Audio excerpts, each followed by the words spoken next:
I love Bush Baker's a legend. Absolute legend. I mean, I can't believe I just found out about him.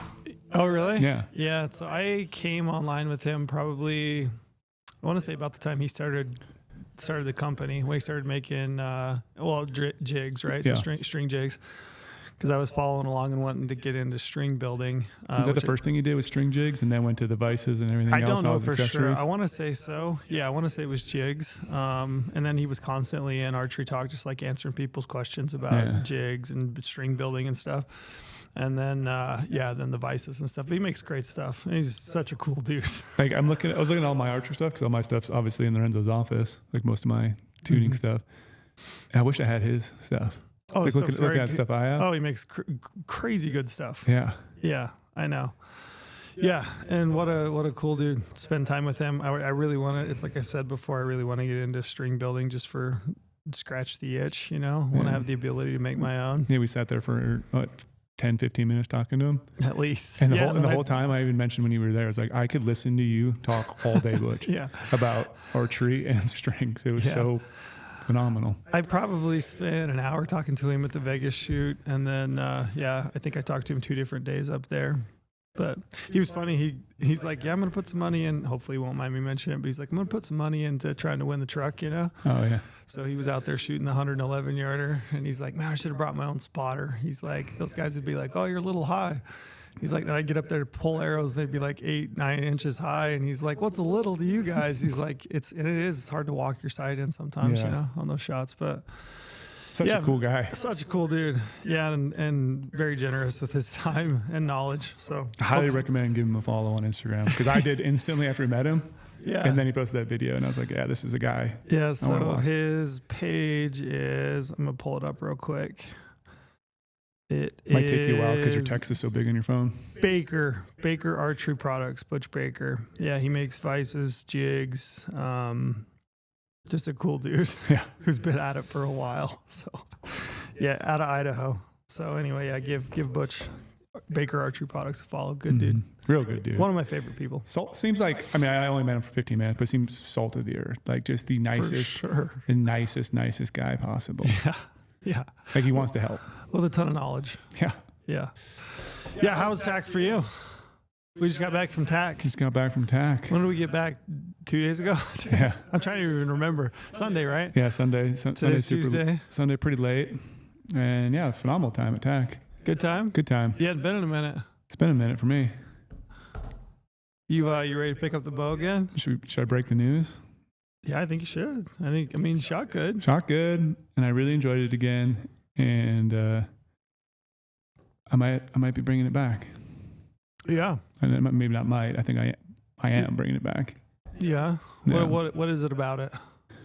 I just like the camaraderie side, having fun, shoot some arrows, like carefree.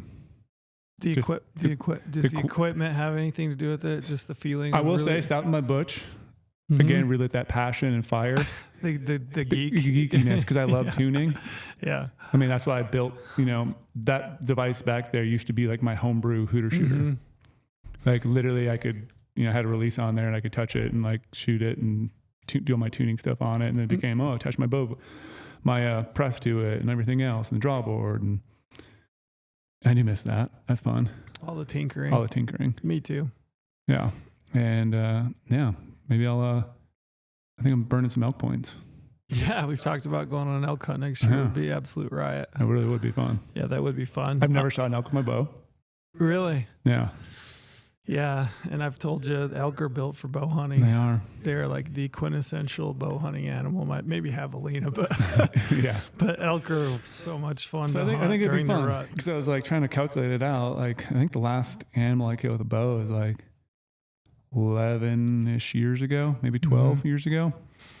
And I killed some like turkeys and javelina in the meantime, but like a true, big game animal. And I was psycho into it way back in the day. And maybe time. Yeah. You gonna get a new bow? Thinking about getting a new bow, yeah. Everyone keeps asking, you still shooting the Atlas? Like, yeah, I'm still shooting the Matthews Atlas. Yeah. But like having that bow and then picking up your lift, I'm like, technology's changed.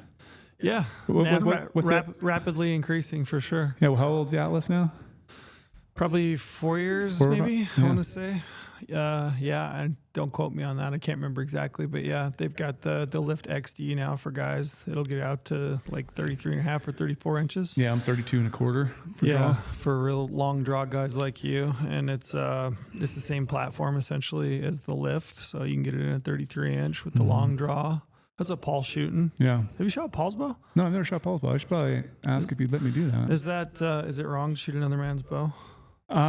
As long as the person you're letting shoot is at least slightly qualified. Not like a new person. I would never let like a new person shoot my bow. Yeah. I'd let you shoot my bow. I mean, sure. And I'd let you shoot mine. I don't know if I'd let Porter shoot my bow.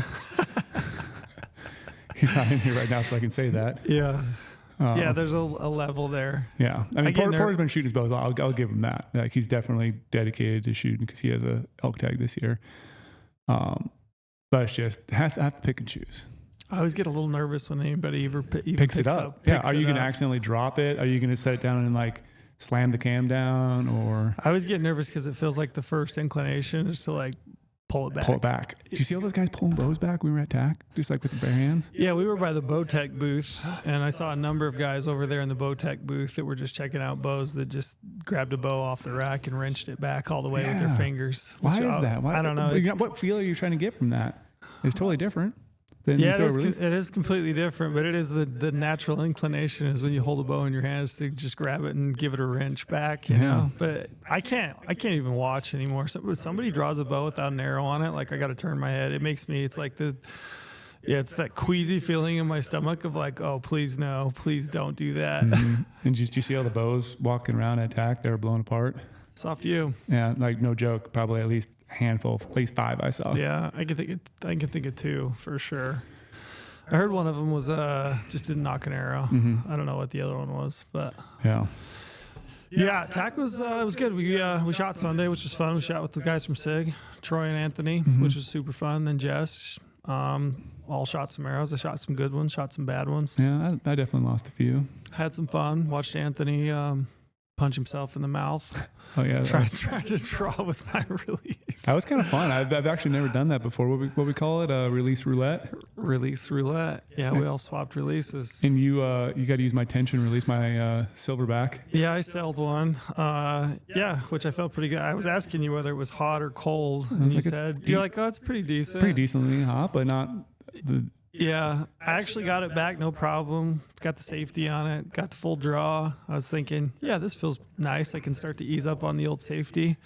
And I was coming in from the top, and man, as soon as I let any tension off of it, it zipped. Yeah, just completely let go. And I totally forgot we should have probably calculated it because like my holding weight is different than your holding weight because I have an older bow, and I think yours is a little bit higher poundage than mine. So your holding weight might be a little bit heavier. So why don't you let off? Mine's set for a lighter holding weight, and then I have to pull into it a little bit. Do you have 85 let off on that? I believe so. Oh, yeah, mine's 80. And then, it might just be a difference on how people pull into the wall. Too. But, man, as soon as I let off that safety, it was gone. Zinger. Gone. Yeah, broke that arrow. Yeah, that was fun. Fun trip. It was fun to visit with people. It was busy. Busy at the booth, yeah. Yeah, I felt like my jaw hurt from talking after I come home. But overall, good event, fun. Yeah. It's usually after TAC, I feel like it's time to like really get serious and hone in. And I don't even have any tags in my home state this year, but I've got an antelope tag that starts. I was looking at the calendar. It starts August 1st, which is not that far out. No. And before we do get going too, I want to give a shout out to Tall Paul Frame. Tall Paul. Yeah, Tall Paul. He is a beast running that booth at TAC. Mm-hmm. Like very personable. People come up. He'll help them out with whatever clothing, whatever questions they have. Ran the booth really well. Well-oiled machine. Yeah, he squared away all of our living accommodations while we were up there, had food, did all the grocery shopping. Yep. Yeah, we just showed up and basically, worked the booth and talked to folks for 3 days, and Tall Paul was just flat grinding. Yeah, he did awesome. Paul's a good dude. Inevitably, when I talk to anybody that's from Vegas, local, or they've passed through Vegas from like Southern California or somewhere, and they've stopped in the shop, everybody knows Paul, and everybody has good things to say about Paul. So, Yeah, I would say definitely if you're in the Vegas area, stop in and visit with Paul, and he'll make your day. Whether really you buy will. anything or not, you'll feel better leaving. Yep. He's such a good dude. Genuine guy. Yeah. Today, since this kind of hurts my heart. I was prepping for this podcast. I was thinking, what's on people's minds. I answered a lot of questions about archery mule deer hunting. Kind of hurt my heart in that I don't even have a deer tag this year. Not one at all, which is kind of sad. I didn't anticipate that, but I felt a little bit sad, especially this morning. I took the dog for a run before I left. I got some alfalfa fields just north of my house, and took the dog down the lower dirt lane. Cruising along, come back, making my way back, look over, and there's like 8 bucks standing right there in the alfalfa. That low country, huh? Yeah, field bucks. Bucks. But got to watch them, and one's pretty nice 4-point, probably like a 160 type of buck. But do you think that buck knows what's coming? I don't know, and I don't know if he knows. I don't know if he has anything coming based on where he's at. He's pretty protected. He may be good to go. Yeah, it'll just depend on maybe who's got some access to that property. But it made me like a little bit sad that I don't have a deer tag this year. But I thought it'd be fun to talk spot and stalk, and maybe some ambush, maybe even some water techniques in regards to mule deer, since those hunts are approaching. You've got hunts that kick off. I think they're already killing deer in California. Yep. Right? Yeah, blacktail. I saw a lot of blacktail harvest photos over last week. Saw some of those. I think Nevada is usually one of the earliest states to kick off, which I think is August 10th. August 10th. And then you've got Utah kind of on the tail end of that. It comes up like the 16th, I want to say, of August. But you're hunting them in August, and then you roll into some of maybe the more well-known states with, I think it's a September 2nd archery opener for deer in Colorado, which is probably the big one. Been chit-chatting with some buddies over there who are finding some real nice bucks. Oh, yeah. And it should be a really, really good year. But I thought it'd be fun to kind of relive some archery mule deer hunts that you and I have had, talk some tips and tricks, and just basically on how you tackle archery mule deer. I am by no means the most proficient archery mule deer hunter. I've got some success under my belt. My best buck is an archery buck that I killed a couple of years ago, but I've blown infinitely more stalks than worked out. So I've made just about every mistake that you could make. So if I can pass on something that'll help somebody else, I thought we should try to do that today. So we'll dive into that. I guess I need to hit promo before we get rolling, and then shout out to Sig Optics. I was sitting with Anthony and Troy after we shot that Sunday, and just kind of talking products and talking like past jobs, and just talking about those, just getting to know those guys a little bit better. And I was just telling him, I love their product, obviously. So the binos are awesome. The new spotter's awesome. Their rangefinders are great. But I was like, dude, it's just fun to like work with a company that you feel like, man, I would hang out with you regardless. You know what I mean? No joke. Like good dudes, man. Yeah. And those guys shot great. You know what I mean? Like those guys are bow hunters. They shoot broadhead leagues that he was, talking to me about. But it was really fun to catch up with those guys. So yeah, I mean, shout out to those guys to being sponsoring the podcast. So check out those binos if you guys are in the market. And then we have some approaching deals that'll be coming up. So starting August 1st, we're going to bring back our Refer a Friend program here for signing up new insiders here under our platform. So if you refer one friend, you're going to get 75 points back in the gear shop. That's $75 that you can use towards the purchase of anything that you want in the shop. For friends 2 and 3, you'll get an additional 75 points. And then if you refer 4 friends to sign up for a new GOHUNT Insider account, you're going to get 1,000 points total. My gosh. So we'll be giving you, if you refer 4 friends that sign up for a new Insider account, you're going to get $1,000 in the GOHUNT gear. $1,000 total, huh? Yeah, which is pretty wild. That's pretty wild. It's a chunk of change, huh? That's a good chunk of change. And then you can turn around and buy yourself a pair of Sig binos. Totally. Yep. Yeah, and I should say, if you sign up a friend, so you're going to get 75 points. I think the friends can also get 75 points. Okay. So that's pretty cool. Pretty good deal.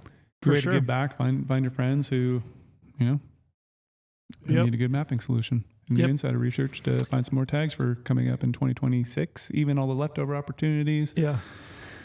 Wow. How many people did you talk to up there that you would you'd say, did you draw any tags this year? I talked to a decent amount that were like, yeah, I didn't draw anything this year. I just am out shooting, I'm looking for an opportunity. And then we would start talking, I'm like, oh, well, do you apply here? Do you build points there? Where are you from?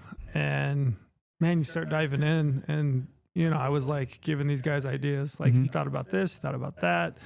Maybe you looked at this turnback list, or, you're looking at OTC elk, maybe in a state like, Utah, archery, those permits for spikes or any bull units, those are unlimited. So like we were just talking shop, and man, there's a lot of opportunity still.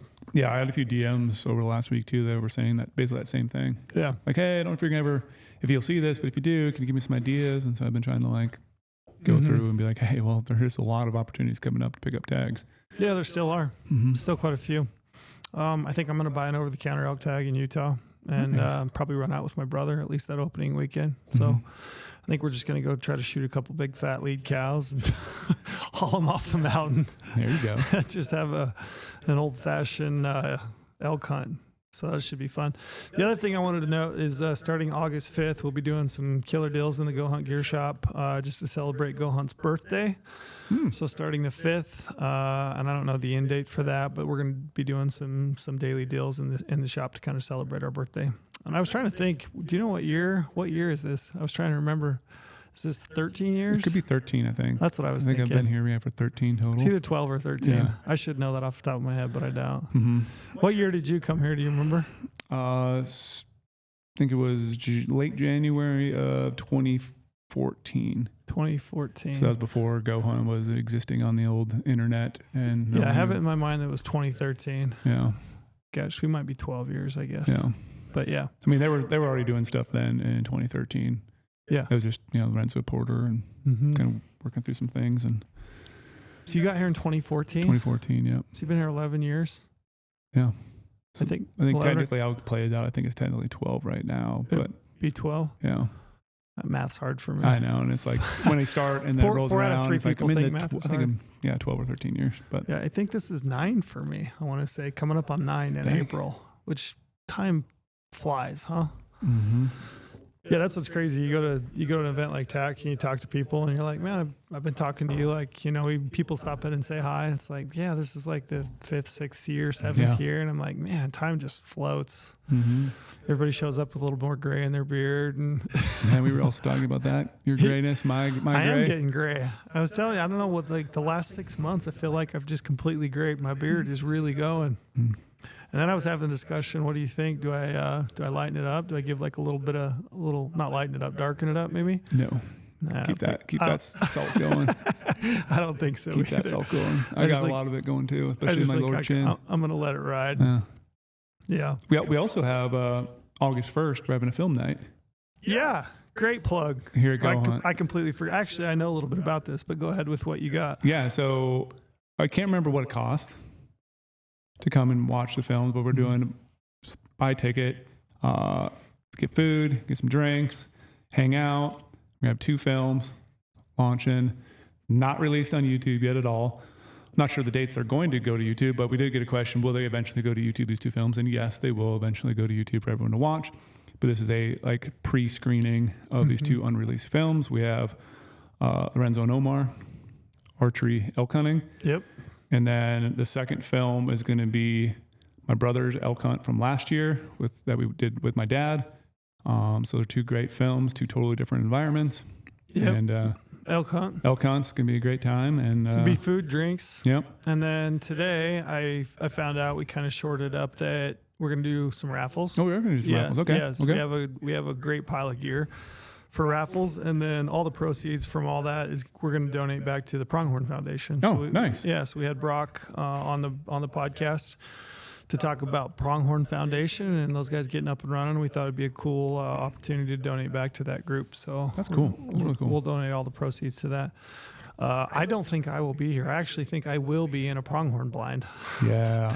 August 1st, that is antelope opener. August 1st is my opener, so I unfortunately won't be here. I don't think. I won't say for sure, but I think I'm going to be in an antelope. I think I'll be antelope hunting. Yeah, I'm just going to throw another shout out there because I'm just giving shout outs like crazy. Like, You did a good podcast the other day about antelope tactics that people should check out. Did you listen to it? I did listen to it, Trail. I listened to you do your little solo rant about all sorts of tactics, blind setups, water holes. That's hilarious. Scouting. So yeah, check out the Game Trail podcast. Anything good in it? Did you learn anything? Or was this stuff you had dialed? No, I always learn. It's always good to hear it again. You know, like you remember it, and then it's like, oh yeah, that clicks again. Like maybe I was doing something right, doing something wrong. Part of that is just reminding myself, you know, like, oh yeah, I got to remember this, remember that. You remember to set up a blind properly so it doesn't smack you in the little family jewel. Do you remember that? That fateful day. Do you want me to tell that story? Is that what you're driving at? I kind of do. Blind safety 101. Okay. Just make it quick if you can, because it's a funny story. So one time I was on an antelope hunt and I had a camera guy, and I had seen a buck come off a water hole late in the evening. And it was a buck that I wanted to shoot. He had some does with him. So I thought, you know what? I'll give him a little time. I'll come back in later tonight and I will put up a pop-up blind on this water hole. So I get the blind out and I'm putting it up. And if you've ever put up a blind, you know that you've got carbon rods, right, that go out to the corners, and you have a hub in the middle of those, and they pop out, right? And with a lot of tension. They pop out and then they fold in. So one of the hubs is actually somehow, when it got put away, is twisted. So it's like twisted around. So I climb inside the blind. I've got 3 of the hubs popped out, and I've got this one in the middle that's like turned inside out. So I decide I'm going to just grab it like yay, like this, and I'm going to twist that thing, right? To get it to pop back around. So I grab it and I'm like really torquing on it, twisting it. And if you can imagine this, I've got my legs spread, I've got the hub in my hand, and I'm like really giving that thing a twist. And one of the carbon rods that goes down into a sleeve in the bottom corner pops out of the sleeve and catches me right square in the cherries. I mean, as hard as... do you know what those carbon rods are like? Like the amount of tension those things are underneath. It's like if you folded that thing all the way back and just smacked yourself right in the nards. That's what happened. So I stood up, and my camera guy was inside the blind with me. And I'm kind of laughing because it's embarrassing, obviously, that I just got hit in the nuts that hard. Yep. I'm kind of laughing, and then I'm getting the most intense pain I've ever felt in my life. It's like starting to pulsate up through my stomach, like through my fingertips. My fingertips are going numb. My toes are going numb. And he's laughing, and I'm kind of chuckling, and I'm trying to like catch a breath. I'm like starting to have trouble kind of breathing. And if you've ever passed out, you probably know the feeling, but you start to get the wah-wahs, it's a wah like that. And I can kind of start to see the light coming in. And so I throw my arms over his neck, and he's kind of laughing. He's like, "Are you okay?" And I said, "I think I'm going to pass out." And that's the last thing I remember. So I completely passed out. Yep. Came to consciousness, like laying on my side in the dirt, and he was like rubbing my hands. I guess it's the thing you do if somebody passes out, but he's like rubbing my hands and my wrist. Logan Summers, shout out Logan for bringing you to for nursing me. Yeah, but I got back that night and gave it a good look, and it was not a good sight. Oh, you gave the jewels a good look? I gave the jewels a look, yeah, and it was not good. They were definitely swollen and very purple. Did you kill that buck? I killed that buck the next morning. So was it worth it? Yeah, it was great, man. I got up early the next morning, got in well before light. I was sitting in a chair after that. It was a little tense. Mm-hmm. Yeah, it was a little dicey. I was definitely sitting out the edge of the seat. But, and that buck came in about 9:30 in the morning and ended up shooting him and kind of heart shot him. He went up over the hill and died. But that's my second best buck. But yeah, so watch that if you're setting up an antelope blind. Yeah. Yikes. Yeah, hopefully that doesn't happen this time. No. You want to talk mule deer? Let's talk mule deer. Let's talk the best species in the world. Yeah, they are pretty fun, man. It was fun seeing those this morning, like I said. But I thought we'd break this down into like maybe 3 different categories. Spot and stalk. We'll probably spend most of our time on spot and stalk because I think that's probably the primary means of killing a mule deer with your bow. Spot and stalk. Ambush, I threw that in because I think in part it goes in conjunction with spot and stalk. I was actually thinking of the number of bucks that I've been in on. How many of them did I actually get in on where they were like still bedded? I think a lot of the times it seems like you're always kind of ambushing anyway, right? Whether they're coming to a bed or moving away from a bed, or even just like waiting for them to get up from their bed and then kind of move out. So I threw an ambush there. So I thought we'd talk about that. And then at the bottom here, I put water. Maybe we can just jump to water first and foremost. Let's get that out of the way. Get it out of the way. Yeah. What do you think about hunting? Is hunting mule deer on water a feasible means of like being consistently successful? I mean, that's probably going to be a state by state, situational, whatever unit you might be hunting, the type of terrain. But I think most people, when they think of archery mule deer hunting, they're probably thinking that classic, like big mountain type hunting, spot and stalk style. Yeah. So for the most part, I've never considered water like, hey, I'm going to go sit water. Or even in a mountain situation, I'm not really going to sit water because a lot of times those bucks are just getting the water from the vegetation. They don't need to hit a water source every single day. But if you're hunting some dry or arid country, maybe you could go and sit water. But have you ever shot a buck off water? I shot coos deer. I'm trying to think if I've ever shot a mule deer off water. No, I've never shot a mule deer off water. Nor have I. Even bow hunting days. Never even sat water for mule deer.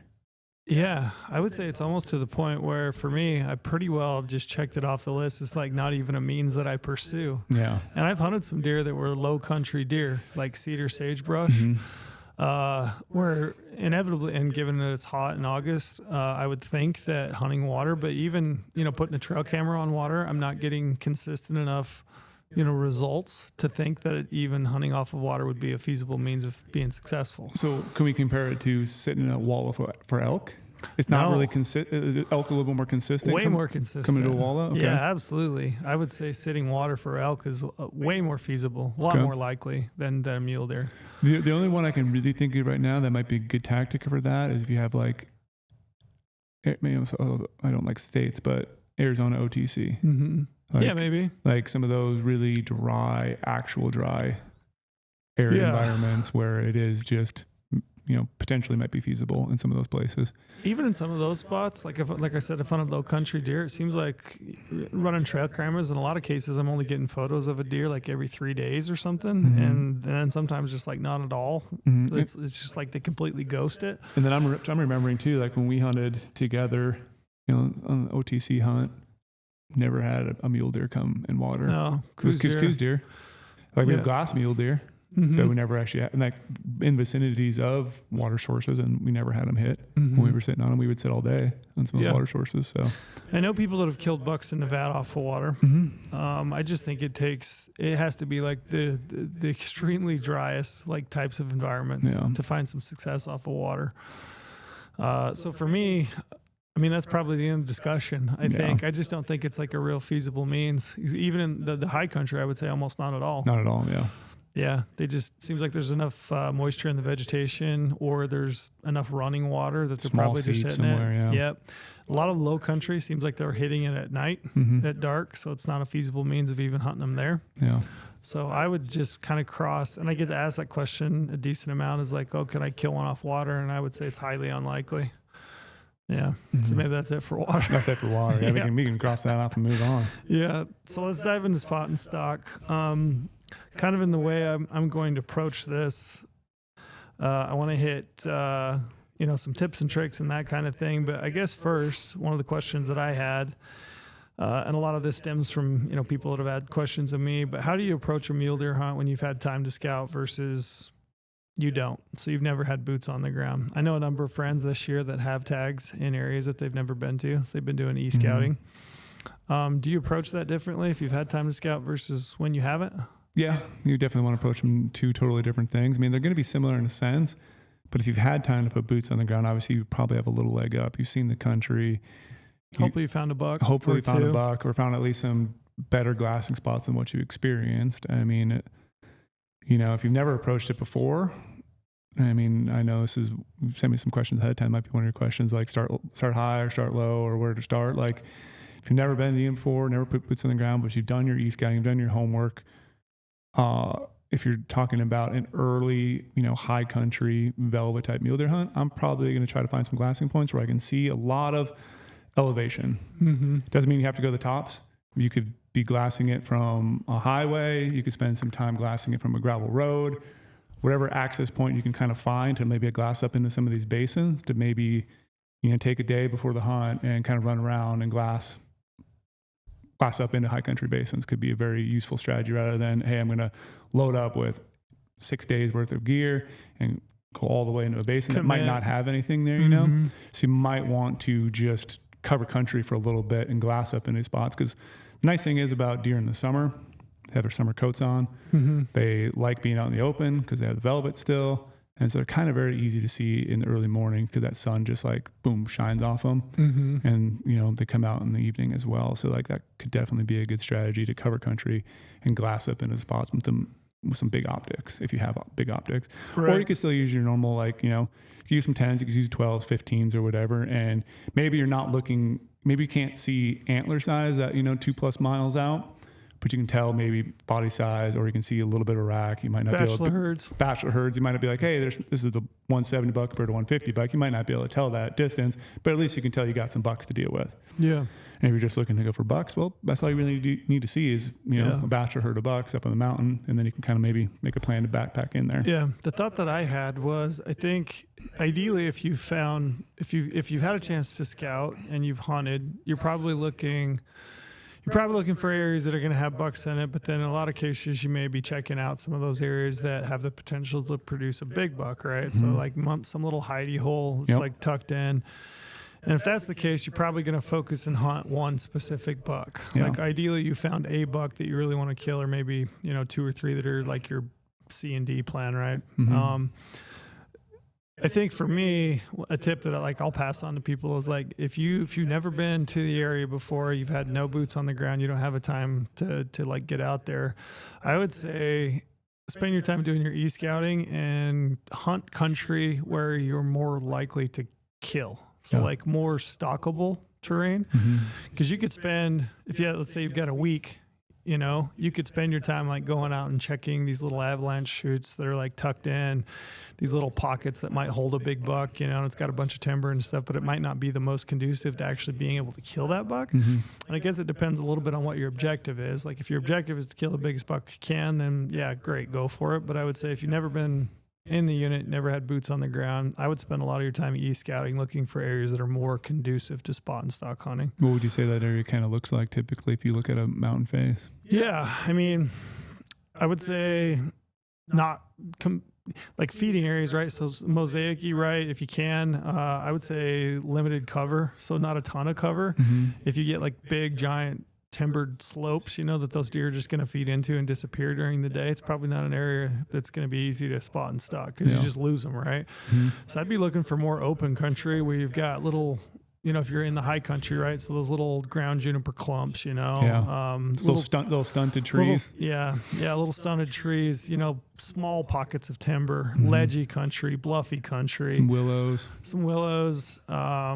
Just not something that's got a ton of cover, because if you lose those animals into the cover, they're gone. Yeah. And you're just not going to be able to put them to bed and actually put a stalk. So I would look for things like, bluffy country, cliffy country, more open country, single groups or, 2 or 3 trees, one big single tree, little clumps of shade, areas that are ledgy that are going to hold some deer up underneath it where they can bed. So just like more open country. And those areas are like you're describing right now. I'm picturing in my head, like I could stalk all those areas. Yeah. Like I say, ledges, rock cliffs, or you can bucks bedded down below it. Like areas that you potentially could get a stalk on and kill. Because the worst thing is going up there and glassing a bunch of country. And you're like, you can never kill that buck. Like I've been to places before where I literally watched a buck for 3 days in a row.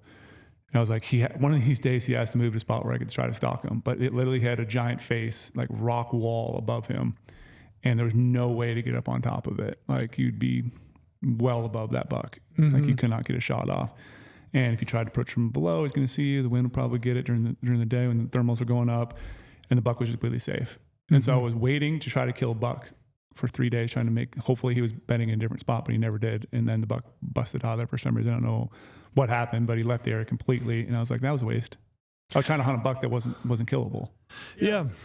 Yeah, I mean, some might be worth it, right? Like if he's a true giant. He wasn't a true giant either, but it's just a buck, a good buck. Yeah, you can just sit and look at deer for days and days and not ever put himself in an opportunity to actually get a stalk. I'm guilty of this. Like I've hunted deer in areas that are pretty heavily timbered, a lot of aspen regeneration, and they'll just flat disappear completely. Some days you can't even find them, right? And then some days you do find them, but they just feed over into big old grove of trees, and it's like, well, there he is. He's gone for the day. Yeah. Nothing I can do about it, right? So I think if you got very limited knowledge, I think it's important to actually spend your time scouting, e-scouting, where you have got country that you could actually stalk.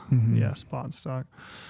You brought up glassing. I think glassing is the primary method. Yeah. Do you have any tips and tricks in regards to glassing for mule deer?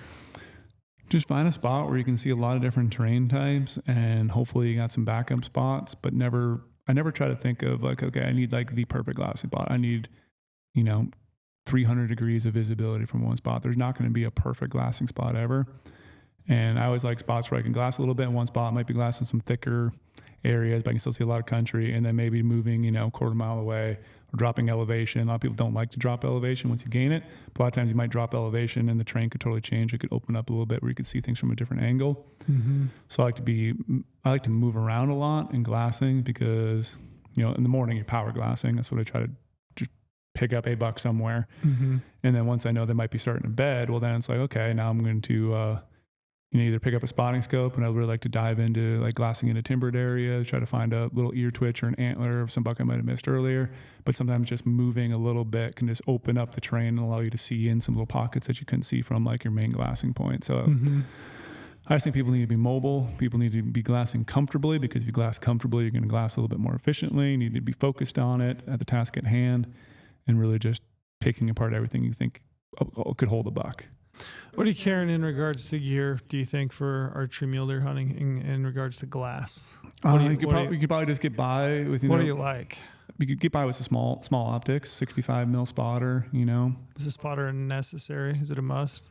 I would say for most people, maybe it's not necessary unless you're trying to really glass far extreme distances, which I do like to do, because I would say it's a must. It is, like, to be able to pick them apart really far away, unless you have, you're running like maybe 15s or 18s off a tripod, maybe you could get by without it, and you're still going for any buck. Even that, I think it's a must. Yeah. Do you know why? Why? So I think it's important to obviously if this is your jam, right, being able to judge trophy judge an animal, but I think it's a must into actually being able to have the magnification to put that buck in the precise spot, to have the best view of where that buck is actually bedded. So there's a lot of times I've glassed up bucks, and I'll throw the spotter up to check them. And once I check them and I'm like, yeah, that's a buck I really want to hunt. Like, I'm spending all morning watching that buck in the spotting scope. Like, I won't go back to my binos because I actually want to be able to see exactly the bush. The bush, yeah. Do you know what I mean? And then I want to be able to zoom out a little bit, take some photos, and get a much better picture in my mind of where that buck is in relation to the various topography, elements, like if it's a cliff or if it's a big standing dead Doug fir, whatever it might be. Like, I want to know where that buck is bedded in relation to that object on the land, so that when I get there, I can reference them, right? Yep. And I'm glad you touched on the photo side of it. Because that would, I think, be one of the biggest benefits of having spotting. Yeah, you can take a picture through binos. You can have adapters for that. But like you said, being able to take a picture and reference it exactly. You want to I like taking zoomed-in photos through Digiscope of exactly where he's at. I'll zoom out a little bit further through the spotting scope, maybe adjust the magnification so I get a bigger picture view. And then when I do that, I like to go into my photo and edit that photo and draw a little line. Because if he's kind of hidden and you have a zoomed out thing, you'll get over on a stock, be like, where was he again? But you can actually go in, and I'm sure you can do it on Android too, but I have an iPhone, but you can edit it and you can draw a little line or circle on your own photo where exactly he's bedded right there. So get multiple photos, even going through and doing videos too. Like, phones are great nowadays. You can actually do a lot of zooms, like zoom in, zoom out, get video. Be like, all right, I'm going to, talk to yourself even when you're video, like, oh, I'm going to stalk from here, get down to there. That way you can memorize it. Hey, it's by that burnt tree or by that specific aspen that comes out that has a big branch off and it's broken off. Like, Start trying to like video yourself talking, walking I've through. never done that. I usually do open up the edit portion with a marker, and I'll mark where the buck is. And if there's distinguishing land features, I'll mark those. And then I do the same thing. I do it close up and out, like zoomed out, because everything looks different when you get around to it, right? You have to have like markers as you make your approach. It's usually from above, and we'll talk about that here in a sec. But usually, like you've got to have markers because man, everything looks different when you get up through there. So I would say a spotting scope's a must. Middle of day glassing, I probably use my spotting scope way more than I'll ever use my binos. And you're just looking in the shade, looking for bedding areas, looking for an ear, and antler time. Diving in the timber with the spotter. And it's nice if I, bring up a BTX or something like that and have dual eyes, but like you can still do it with a normal spotting scope. You can close your eyes. You can do the old patch thing. You can twist your hat to the side or put a beanie on to make it a little more comfortable. But like, I think a spotter is a workhorse in the mountain. Like it's literally how I find bucks, or especially if like, you go to that basin in the morning and you glass it and maybe, it's just a nursery of does and fawns and you're like, shoot, now it's, 10 o'clock in the morning and I got to move to a different spot. And they're sitting down. Yeah, you can pick it apart with your binos pretty quickly, but then it's like, well, might as well bust out the spotter now because bucks are most likely bedded by the time I got over to your second spot for the morning, and then just use your spotter. Yeah. It might seem like overkill, but for me, I think the ultimate like spot and stalk mule deer optic setup for me is like a pair of Zulu 6s around my neck, and I like the 12s. So the 12 by 42s, a small spotting scope, so like a 65 millimeter spotter with 20 by 60 zoom, and then I really like a set of 15s on a tripod.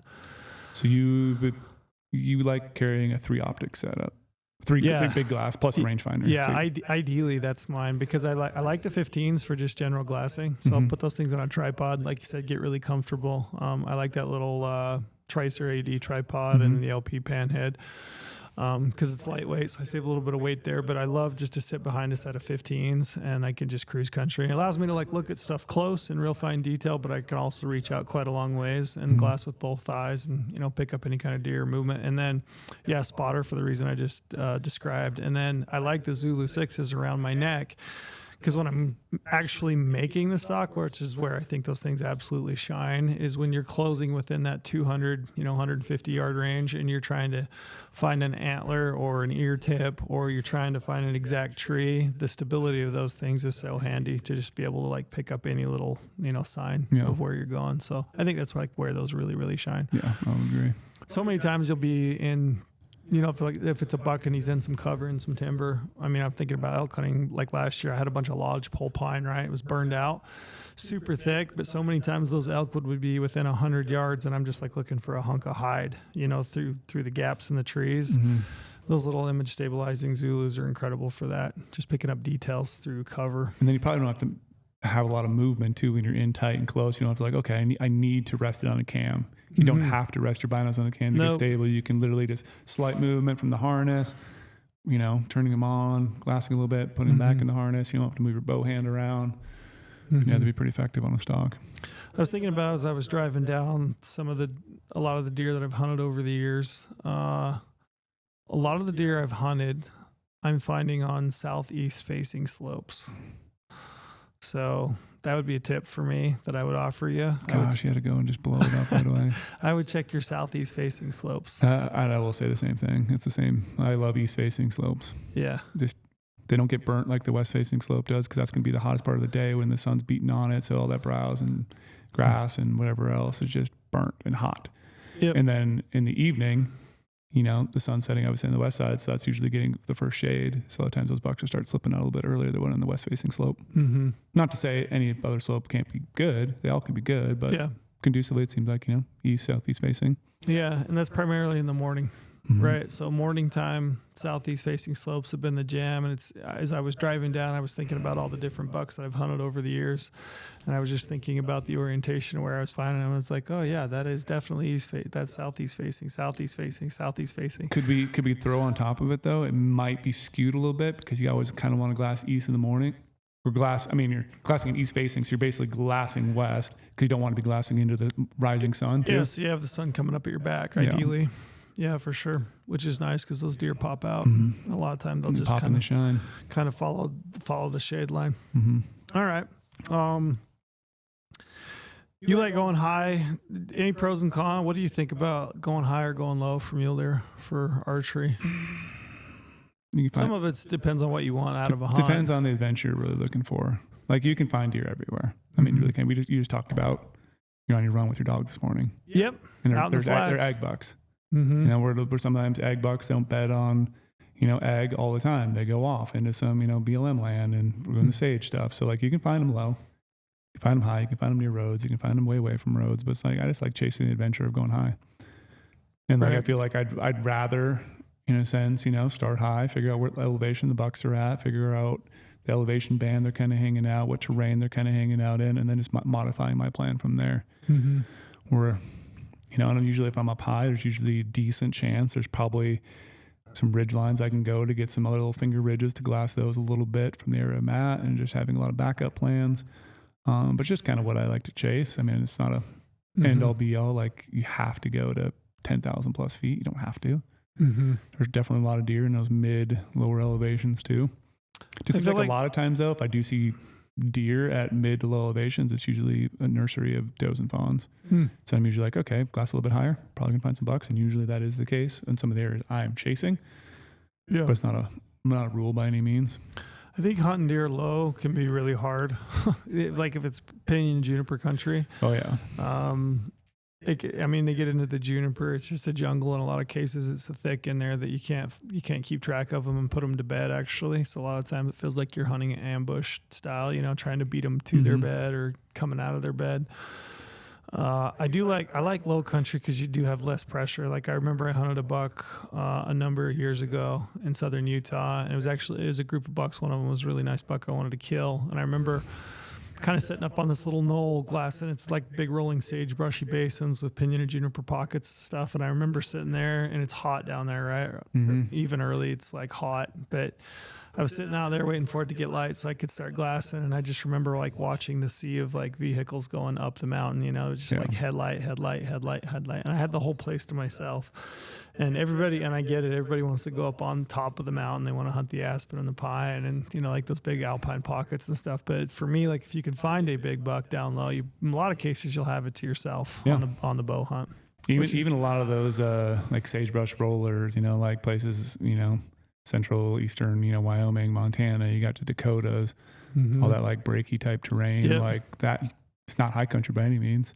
I mean, it can be steep and deep a lot of times, but like those are great places to bow hunt deer too. It's like just kind of what adventure you're chasing. Do you want that aspect of it, or do you want, high country aspect? You're going to find deer in both places. I think a little more pressure generally up high. I like a deer low if I can find it.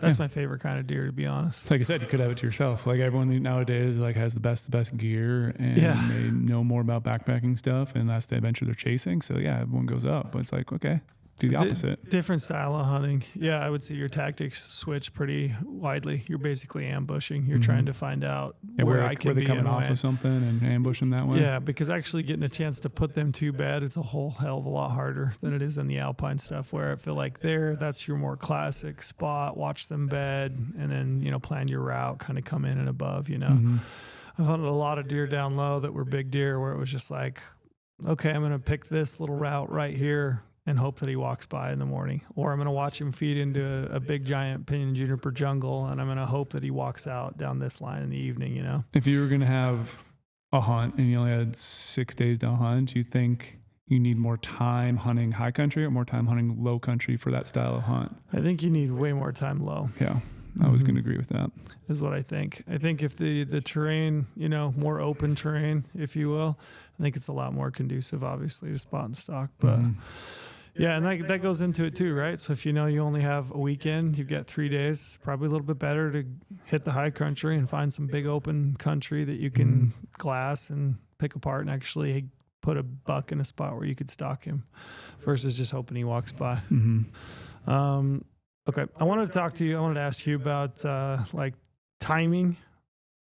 So August opener versus September, like if you had the choice to go one or the other, let's say you had a hunt that opened like it does in Utah August 16th, would you go then, or would you wait until like the latter half of that hunt? Because it runs all the way into September.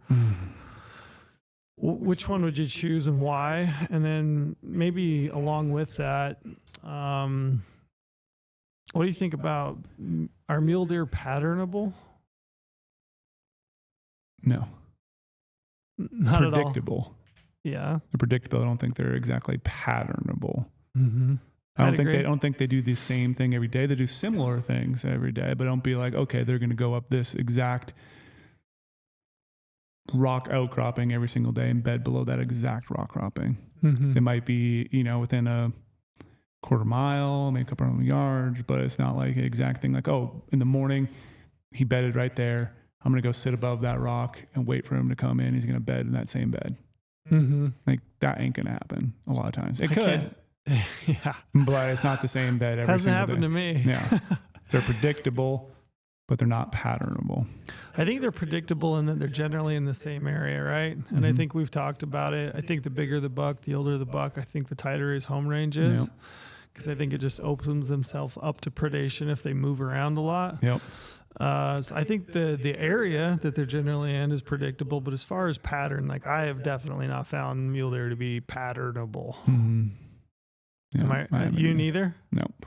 Okay. And then do you hunt August? I would love the earlier the better. But I throw that out there on a side note too. Like they're way more apt to be walking around in the open a little bit earlier in the year. Obviously they haven't seen pressure yet, but also that's probably going to have your highest hunting pressure too. Like I've literally had spots where I've gone up for opener in, middle of August, and then I've gone up like that first week of September in the same state, and there's no one up there. And the bucks have kind of been like spooked around, blah, blah, blah. But then they kind of like go back to their normal patterns again. And they hadn't like stripped yet. Like I don't want them to strip. They're velvet. Okay. But they're just like, it seems like everyone just either burns out their time or burns out themselves and is not hunting as hard. And it seems like the bucks go back to like doing some normal stuff. So if you have an ability maybe and the season is long enough, I don't know if you have to hunt right away unless you're targeting like a big deer or mm-hmm. there's a lot of deer in the area. It's like both options can be good, but I would rather have an earlier season than like a September season. Yeah. Because like even right now when I'm thinking about it, so like, I've hunted muzzleloader quite a bit. Yep. And like scout a lot of giant deer. Like I'm like, gosh, I wish I had an archery tag. Mm-hmm. 'Cause I know exactly where they're going to be. And by the time, that middle of September rolls around, like sure, the archery hunt's still going on, muzzleloader hunt's on top of it. Yep. The bucks are in a totally different spot now in the muzzleloader hunt than they were earlier in August. And I'm finding them in the timber. Now they're not out in the open high country basins anymore. And it's harder to hunt. Yeah. I think it depends on the area too that you find them. But, so they'll typically strip, I would say by about the 10th of September, Yeah. most of your bucks are starting to strip. Mm-hmm. This is like one that I wrestle with quite a bit because I talk to a lot of people and I think a lot of people hold the idea, and I don't doubt that they're telling the truth, but it seems like, people have this generalization that when deer strip their velvet, that they are a different deer, that they like act differently. They're gone. I would say, I think I heard somebody say that they think that they may drop in elevation as much as like 1,000 feet, Yeah. right? Mm-hmm. Kind of change. I've had really good luck killing deer with a muzzleloader. Like the last week of September that I hunted on that dedicated hunter tag in August and early September with my bow, like same area. Yep. Seen it. So, but as I think about it, it's, those deer are, they've been in that environment there the whole summer, right? Mm-hmm. So they've been in cedar and sagebrush, or they've been down already into the pine, into that aspen region. So it's like maybe a product more of where they live anyway. Yep. So I would say maybe those alpine deer, maybe when they do strip their velvet, they dive down into the timber. That's kind of what you're saying. Yeah, they maybe not dive down in the timber sometimes. They still could be up in these high country places, but they're going to go into the timber, I think, a little bit more. Mm-hmm. Like they don't have to be careful of the velvet anymore per se. I mean, that's not the only reason, but I feel like they just they do kind of change. Yeah. And they can venture into more places and they're like, okay, it's, seasons are kind of changing. And maybe a little bit of pressure. A little pressure could be doing it too, pushing them into some thicker spots, and they don't like coming out in the open. We're more of that, like, okay, really honing in some edge habitat, like glassing into the timber, and they're not going to come out in the full open anymore, but they're still probably there. But it's just going to take a little bit, maybe different glassing techniques, or actually getting over there, maybe some ambush type stuff, or getting closer before, not glassing 2 miles away anymore. Maybe you're glassing a little bit tighter. But yeah, I just feel like if you're hunting them earlier, it just seems like you're seeing them more. So it's a funner hunt. Yeah, so kind of a trade-off. You see them more, probably a better opportunity. They haven't had the pressure all summer long, but probably more pressure in the field. More pressure in the field. Yeah, more people are going to hit the opener, right? But if you have your little pocket to yourself, yeah, definitely early. They haven't been hunted yet, and they're going to do the same thing multiple days, hopefully. Yeah. Yeah, I would generally say go early. If it opens in August, I'd go in August, but plan on probably dealing with some people. I don't know. The biggest buck I ever shot was September 6th. So I don't know. And I've thought about that because I hunted early, right? So when that hunt opened, I was out hunting and couldn't find that buck. So I'm wondering, did I find that buck only because he was like starting to move a little bit, maybe transition? I don't know. But yeah, interesting. Okay. I wanted to ask you, this is a question, super common question. When to make a stock, when not to stock? Do you got any info on any like indication of like, yeah, I should stock that deer, or no, I should not stock that deer? I like to wait till I know a buck is in a good, solid bed. Okay. I don't like to make a stock when a buck's moving, personally. And I don't like to make a stock if he's made his first little bed in the morning. Sometimes they bed early just for whatever reason. They get up, they rebed, and they might walk around for a little bit more and feed and then rebed again. And I like to wait till the thermals are actually really consistent, going uphill, hot air rises. And I like them in their bed, like fully in their bed. Is there any, do you, I mean, I assume you're probably addressing, you're looking at the topography. You're thinking about the wind. Thinking about the wind. You already mentioned that. Yep. I've already been, like we said earlier, taking time with the optics, glassing it, marking it, doing all that stuff. I like to analyze where all the other bucks are too. Okay. So I don't want to just glass a big buck and only focus on him. Let's say he has like 3 other buddies with him. I want to know where those 3 buddies are bedded. Yeah. Like that's very, very important. Or if there's somehow a doe with him. Like a lot of times those little bucks are bedding in shitty spots because it totally wrecks the stock on a big buck. Like you have to know where those little guys are because you make a stock. I did it on like a big giant, like high 80s buck back in the day where all I saw was him. And like, I got super excited. Like, dude, I'm going to go kill this deer. This deer is bedding in the perfect spot. Did it. I hiked all the way over there. I started making this stock and all of a sudden I bumped up, probably was a fork and horn, a 3-point or something like that. And of course he runs right by that big buck, kicks that big buck up. I never knew that little buck was there. I didn't do my due diligence to look around for a smaller buck and just went in and made my stock and then blew it out and never saw that deer again. Yeah. Like that hurt. Yeah. Like should have, like, maybe I would have never seen that buck too, the little buck, but maybe I shouldn't have just ran in there, you know, maybe I could have moved down a little bit, got a better angle. Like it's hot out. He ain't going to move. This again wasn't in a giant high country spot, but it wasn't a low country spot. He was like that middle ground.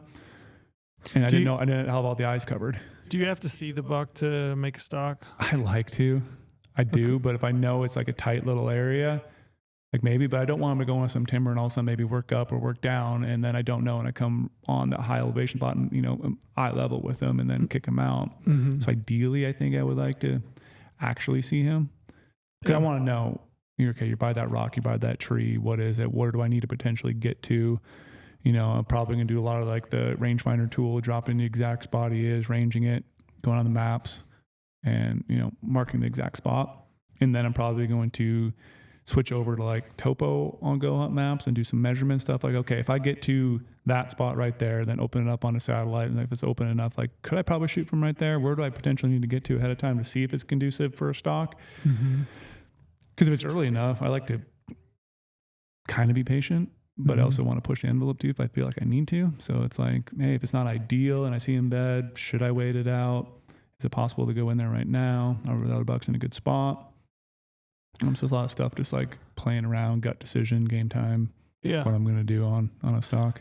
Yeah, I agree with a lot of what you said. So knowing where any other deer is for sure. I've definitely passed up stocks because of other deer where they were located in and around the buck that I wanted to try to shoot. Because it was just like, I don't think in the way they were bedded, right? It seems like those things always bed different directions. So it's like a little spy group, you know, they're covering all their bases and corners. Do you think a big buck tells those little bucks, hey, look out for me?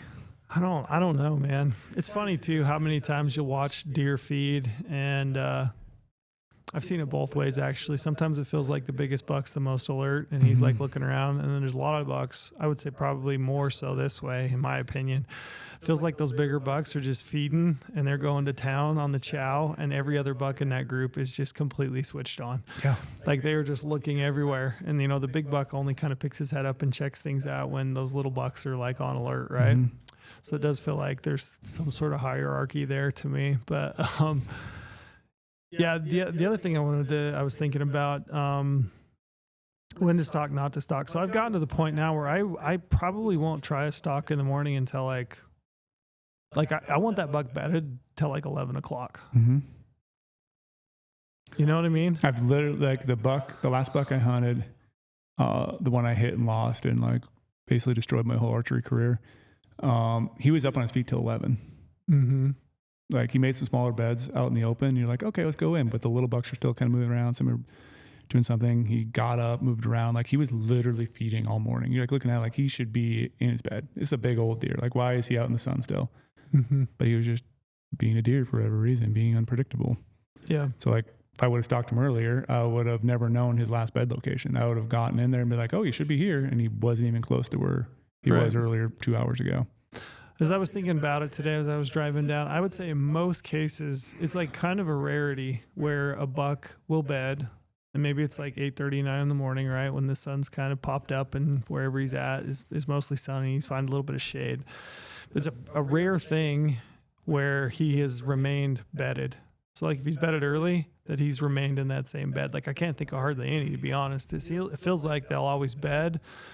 And then maybe 45 minutes, an hour later, they'll get up, feed for another 30 minutes or something, and then they'll find a different bed, either close to it or they'll just move, you know, maybe around the tree to get the shade, and they'll rebed. And then once, to me at least, like the most likely outcome for a buck to stay bedded is probably like that 11 o'clock to like 2 o'clock, 3 o'clock time frame, right? Yep. And they may get up a little bit, but it feels like the consistency of the sun and the shade that they've got during those time frames is the most consistent. Yeah. So they're going to have shade for the most part when in that bed that they end up in. So to me, that feels like the best window. So I just, it's really hard. I've had to be patient, you know, to just sit there and watch a deer all morning long, thinking like, okay, you know, I got to wait you out, because there's nothing worse than putting a deer to bed, taking off, getting in there, popping up over the hill. You think he's supposed to be there and he's gone. And that's where too, you have to be focused. Like if he is bedding, you know, 8:39, you got to sit there and watch him the whole time. You can't be like, okay, I know where that buck's at. I'm gonna go glass around and find some other bucks. But that's a buck you're okay to go stalk. You have to do like you're saying, like put your binos on him, put your spotting scope on him, and you're gonna watch him the whole entire time until he moves again. You want to know when he's getting up. You don't want to look around like, oh my gosh, he's gone. Yeah. And then frantically like, shoot, where'd he go? Did he go right? Did he go left? Like you need to watch him. You have to have your eye in the scope. Like you've got to have that buck in view. Because man, I've seen deer just flat disappear in a matter of seconds. Oh yeah. Yeah. And you're like, man, well, there went my whole morning because I have no clue where he went. Yeah, I've done that too. The other thing I was thinking of when I asked you the question, but do you ever stalk a deer if you don't know where he's bedded? I have done that, and I've had it, you know, with some decent success, but you have to almost approach it differently, right? Like at that point, it's get close to where you approximately think he is, and then it's a waiting game. Then are you just like picking up binos and like kind of scanning around? Maybe your gut feelings move a little closer, scan around again. I would say in those situations, I don't like to push the envelope in those. Like, so I don't want to like go stalking in there in hopes that I pick him up before he picks me up, because the reality is 99 out of 100, they're going to pick you off first. No. Like they're so switched on, you know, they're going to hear you or see you or something. So I don't like that. To me, in those cases, a lot of times it turns into a long game. Basically, I'm going to sit back a distance to where I think I'm close, but I don't know exactly. And I'm going to like let time pass, and I'm going to let them try to make a mistake and hopefully, you know, get up and move into my window versus me trying to move in on them and, you know, get a glimpse before they see me. So I think you have to approach it differently. That's a good tip. Yeah. I have in my notes here, predicting the sunshade and the thermals. I was thinking about this. So as you watch a deer bed, right? And maybe he hits the first bed. You have a window. Maybe you are close enough to actually get within range prior to him getting up and rebedding. I think it's really important to think about and make notes day to day as the sun moves across the hillside, where the shade is and when, right? It's very important. You know, like, hey, I got this amount of time before it's going to potentially get to the spot where he likes to bed and gets on him and he might get up and move. Because the reason I was thinking about it is it's not like deer aren't completely random. Sometimes it feels like they are, but they're not completely random. They're going to move with the shade. So as the sun comes up, starts to, brighten up the hillside, in most cases, they're going to move with the shade, and that's predictable. Like if you pay attention throughout the day, like you'd have an understanding, a really good understanding of when they do get up, which direction are they going to generally move, right? Same with the thermals. You got to pay attention. If you have a buck and he's in an area and maybe he's not in a spot, maybe he beds for 2 or 3 days in a spot that's just not conducive to a stalk, you can't get in on it. Like those 2 or 3 days, you can be building an inventory of ideas. Like, when does this area shade out? What time of day? What are the thermals doing at what time of day? Because they're pretty consistent in most cases of both of those, both shade, obviously shade. But let's dive into figuring out thermals at a distance. Do you always take face value of what the thermals are doing where you're at? Be like, okay, now it kind of feels like it's starting to come uphill because I'm glassing on this hillside. Or are you kind of glassing across using the combination of stuff and like looking at some vegetation, looking at some trees, kind of telling maybe it's going up, maybe it's not going up there yet because it is more shaded in your areas in the sun right now. Like how you kind of judging that one? Yeah, I mean, generally speaking, like you said, as the sun warms the slope up, your thermals are going to rise uphill. So I'm looking at the hillside. How sunny is it? Like how warm do I think it is? Do I think it's late enough in the day that those are consistent? Your thermals are rising. I'm thinking about like your prevailing wind, right? There's some days where your wind just blows out of a certain direction, sometimes harder than others. And you can often see that just by putting some glass up and like looking at the grass, which way is it blowing. A lot of times you can watch the grass on a hillside and see if it's whipping, right? If it's moving up and down and all over the place, you can see that wind's kind of swirling, right? Yep. It's probably not a great option for a stalk with a prevailing wind that's kind of whipping around, right? Cloud cover, definitely. I think a ton about cloud cover.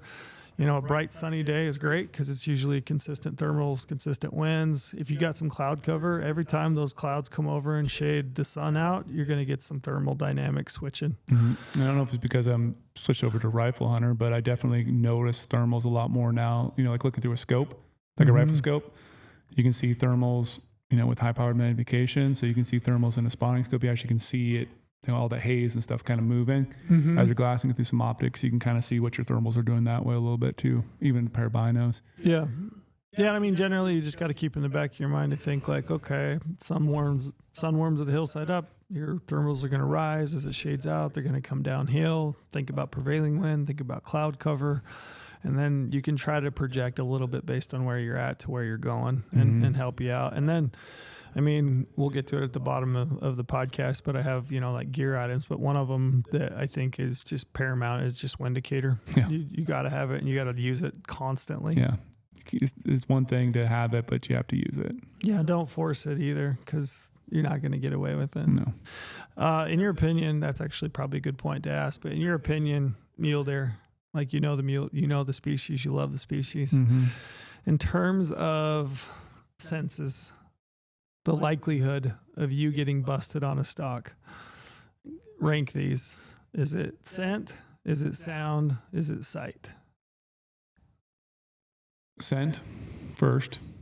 Really? I was going to say sound. They have big ears for a reason.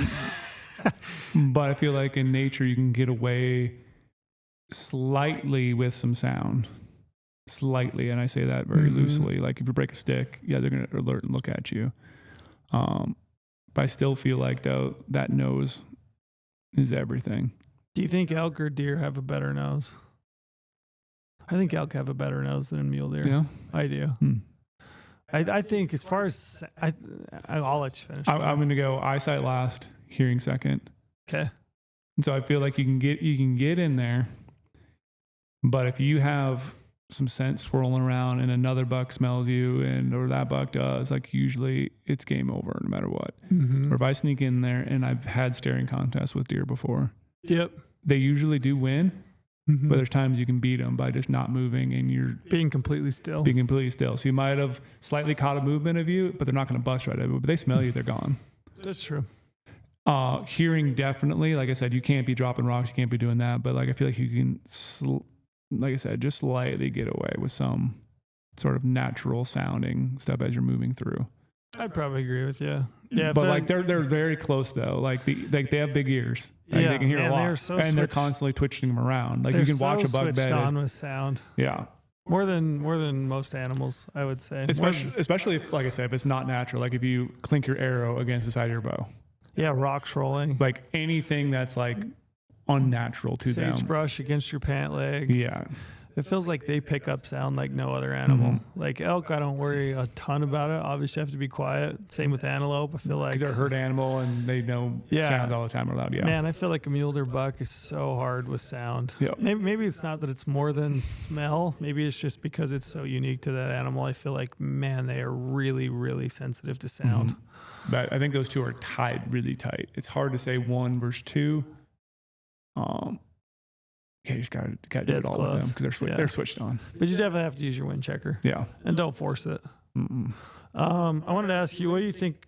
What does a high percentage stalk look like? Like you're going to stalk a mule deer buck. What does that look like for you ideally? Like what are you looking for? Ideally? Yeah, like man, this is a stalk I want to make. I'm going to make this stalk. If he's bedded below some cliffs, and I know the topography is allowing me to get to a cliff edge. Okay. And I can get there, I can have enough footing or whatever to like calm myself down, sit there for a little bit, watch him looking away, see his antler tips. I can see his antler tips when I'm up above, like, yeah. Yeah, they almost always, it's not impossible that I've seen bucks actually bed uphill, like looking uphill, but it's usually when they're in a group of bucks and they've got all their bases covered. I mean, for the most part, I would say they're going to bed with their back into the hillside and they're going to be looking down the hill. If I can find a spot where I can get above them and get within, 45 yards, and I already have taken my boots off at like probably that 100-yard mark and some sort of stocking type shoes or wool socks or whatever it may be on that hunt, and then creep over there and sit there and have the wind perfectly and be able to just calm everything down. Cause I'm usually jacked up when I'm making a stalk, and like once you get there, like just heart, just like beating out of control. Yeah. But if I can get there for a little bit and be calm and sit above a cliff and he's down below me where I have some sort of topography away from him, like that's picture perfect for me. Yeah. And I don't have any other bucks by, and I know if he can go left, I can take a shot. If he gets up, if he gets right, if he just instantly takes up, I can still get a shot. Like all those things would be perfect. Obviously, it's never really perfect. And you always say, oh, he has to go right. If he gets up out of his bed and goes left the way he's facing right now, I don't have a shot again. Yeah, you just got to kind of deal with it or maybe modify how you're working down on him. But I love a bunch of rocks or boulders or something. I can get kind of close to him and know where he's at and know when he stands. I want to be able to kind of see him. Yeah, I like, what I'm looking for is like not a lot of cover, just enough cover, kind of sparse across the hillside, know exactly where he's at. Hopefully he's bedded up between two boulders or underneath a little bit of a ledge, and I've got, a lone tree in line of sight with him that I can come above. I think that's like your perfect stalk. Above, slow, creeping, not a lot of cover, just enough that you can hide behind it, kind of work down, or a little bit of topography that you can kind of work the angle. Maybe it's a little bit of a gully or a ditch bank, something like that you can kind of work your way down in and above. Midday, I would say. Yep. And enough vegetation or rocks nearby where you could range something ahead of time and already have your sight dialed. Yeah, exactly. Like I want to have it dialed, have it locked in, arrow knocked, release sitting next to me, like.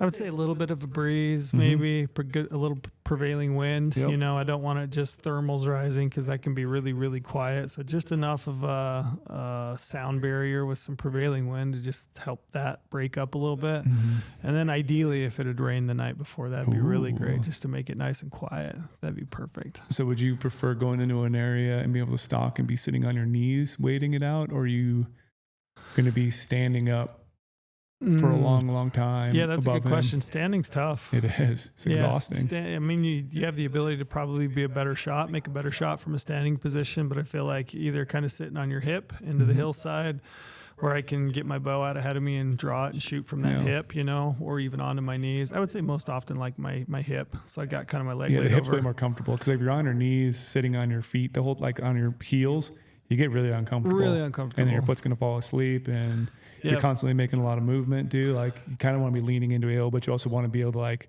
potentially draw your bow like that too and don't want to get pinned. And then ideally some shade. Yeah. Man, I have sat out in the open sun for hours and hours and hours waiting for a buck to stand, to the point where, and this is probably a good time, but have you ever thrown a rock or made a noise to try to get a buck up? Because I've been there. I've been there to the point in the sun where I'm like, I don't know if I can do this much longer. Like I've been here for 3 hours. I'm ready to do something to get this buck out of the bed.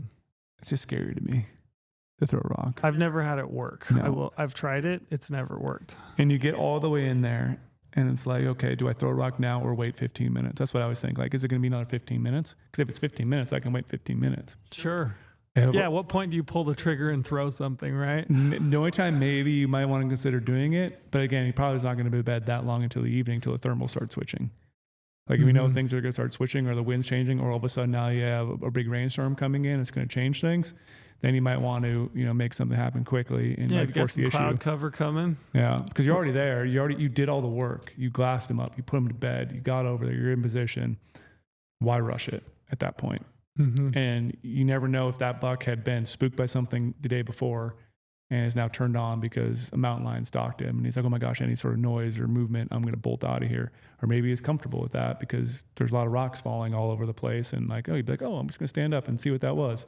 Yeah. Maybe that was my mountain goat buddy I've been hanging out with all summer. Like, yeah, I think you make a good point thinking about what else is going on around. Because if you're in there and you've got some cloud cover come over, it looks like your wind's going to get swirly and switch. Maybe that's a time where you do take a chance and throw something, because if he smells you, he is gone for sure. He's going to blow out of his bed. You're not going to get any chance at all. It's just like, yeah, it's probably a good reminder just to think of like what is going on in and around you to help you make that decision. So if you get all the way in there, okay, let's say you get to 40 yards. You see that buck. You can see him bedded. You have enough body. Are you going to take a shot when he's bedded, or are you going to wait till he stands? Ooh. Everything is perfect right now. I'm 40 yards. 40 yards. And I've got vitals. You've got vitals. You got obviously a little bit of that shoulder always right there. His back's kind of twisted towards you, but there looks like there's enough vitals right there. But obviously that back is a little bit smaller than it would be if he was standing up full. Are you taking the shot? I'd say yes at 40. I have. And that's what I would say yes to.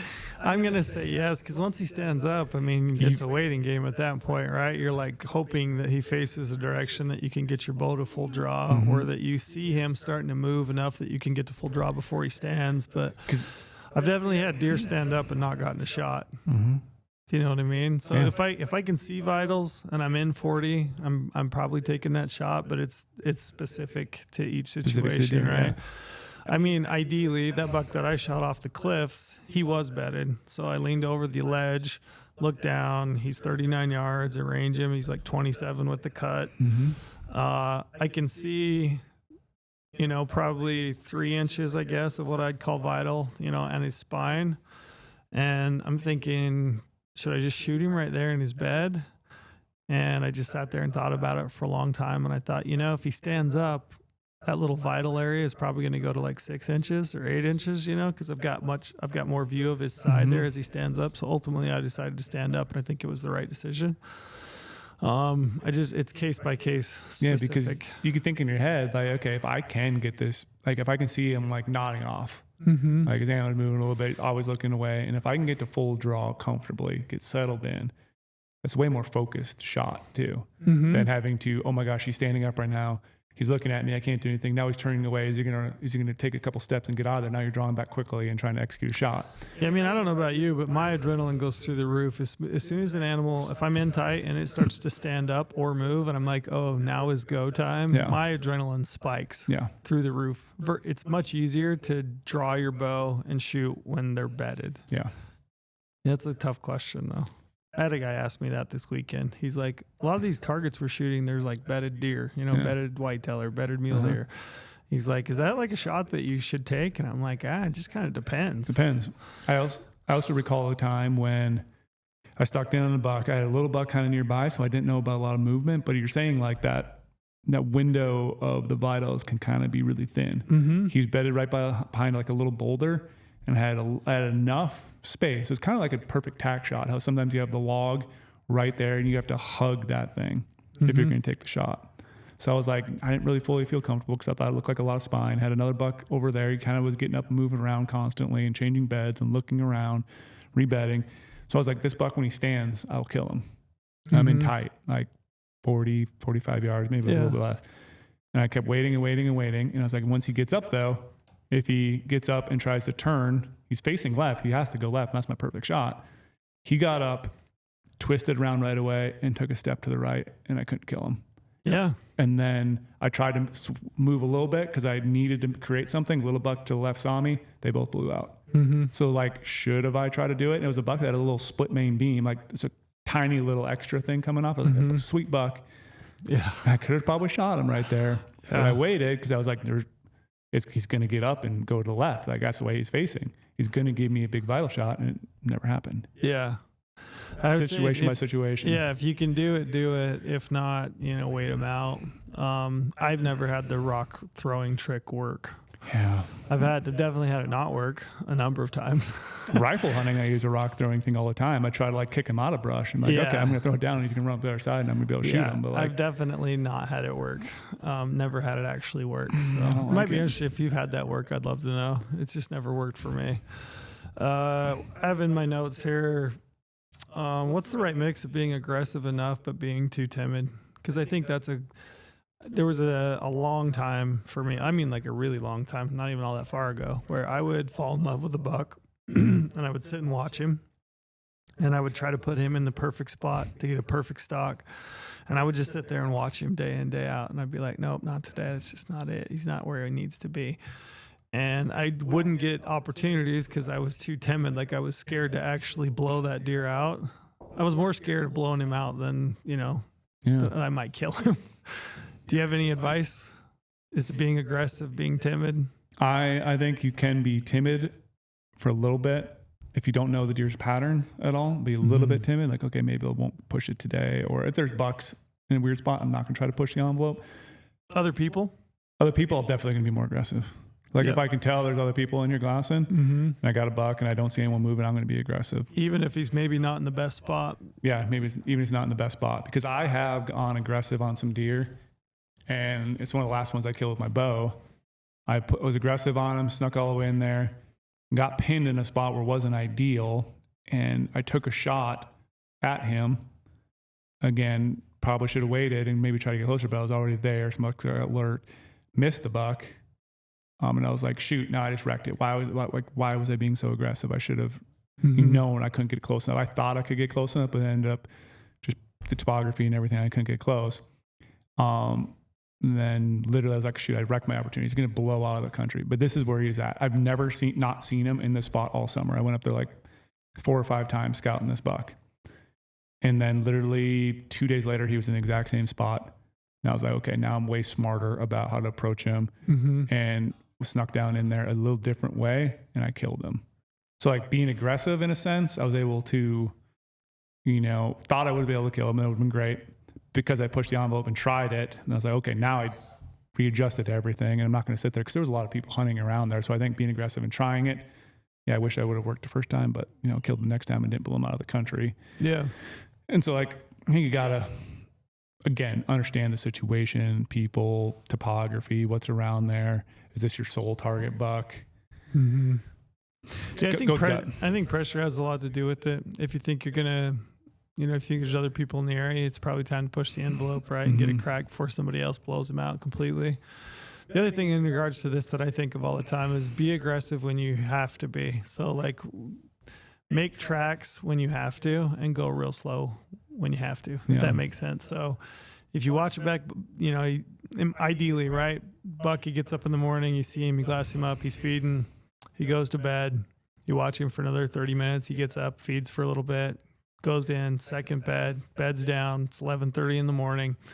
And I think, okay, I've got like a 3-hour window potentially before he gets back up again. Mm-hmm. Like I'm going to aggressively run at him. I'm going to close as much distance as I possibly can, as quickly as I can, out of sight. And then I'm going to get there. And when I get within that 150 yards, I'm going to turtle pace. Mm-hmm. Like I'm going to go so slow, right? Mm-hmm.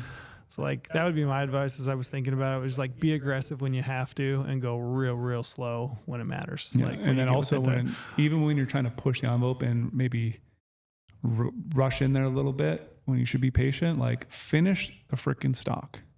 For sure. Yeah. Like no, you get to some places sometimes you're like, he was supposed to be here, but he's not. Mm-hmm. And you're like, oh, well, I'm just going to, I'm glassing around, can't find him. You're like, I'm just going to walk over this rock. I'm going to get loud. Get loud. You just walk 5 steps. And like, he was actually in the same spot, but you thought it looked differently. Or and then you blow him up. Or he was 10 yards from it. I've done that before. You just rebed in that little bit when you're going your turtle pace. Finish the stalk completely. Even if there's a little ledge and you're like, I need to peek over it, but I know he's not there. He never was below that. Finish it. Go further than you think to, but still do it as a snail's pace. But fully finish the stalk. Yeah, we had a buck in Nevada that year when I was with Luke, and I think I've told this story. Luke had it in his mind that he was in one little pocket. I had it in my mind he was in another little pocket, so we went real super slow, checked the first pocket, wasn't there. In the back of my mind, I'm like playing head games, like, yeah, that was the pocket, he was there, but I'm just going to go over here and check this one to make sure. And I treated that one like it was... just not worth just it. He's gone. Casually walked, wasn't quiet, didn't take my boots off. Get over in there, kind of creeping along, like, oh, I just want to confirm. And, he stands up at 80 yards and looking at me and gone, right? Like that buck was there the entire time. Where if you would have been like, all right, I'm going to do it normally. I'm going to take my boots off. We're going to creep back out there. You could have potentially seen him, potentially got a little closer and got a shot. I could have killed that buck, 100%. If I'd have known... If I'd have gone with my gut, right? Mm-hmm. If I'd have gone with my intuition, and I would have treated that stalk with the respect that it deserved, I would have killed that buck unequivocally. And the thing too, you always got to remember, like in terms of like going or waiting, like you're also there to kill. Mm-hmm. Make sure it's gorgeous, sitting up, waking up in the morning and glassing a buck every single day and waiting for the perfect situation. But like you are there to kill too, so like might as well make some stalks. Yeah, you got to make some stalks. You have to. Otherwise, you're not going to kill the animal. You just sit there and look at him every day. You can't be more afraid of blowing him out.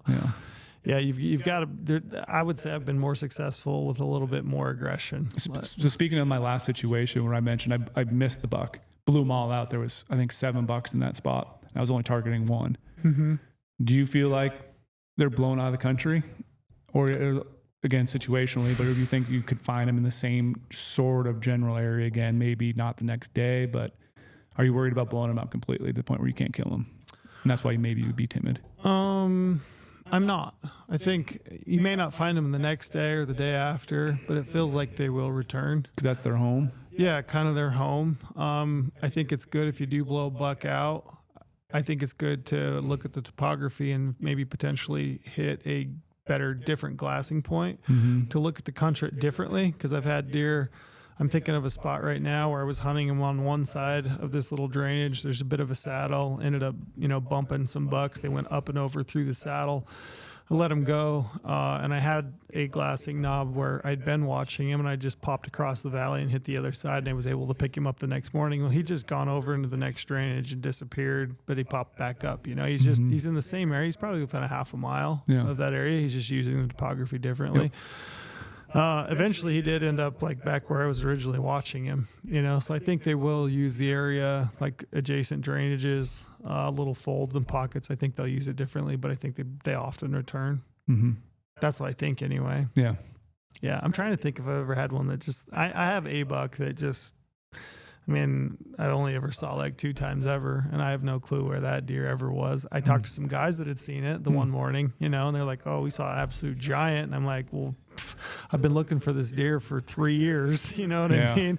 So, but even still, he was in the same area. He just wasn't from an overlook that I could see. So I guess sometimes you got to be a little bit more adaptable, kind of move around. Okay. Speaking of being aggressive, would you stalk a buck in the evening? Thermals are obviously going to be switching. Mm-hmm.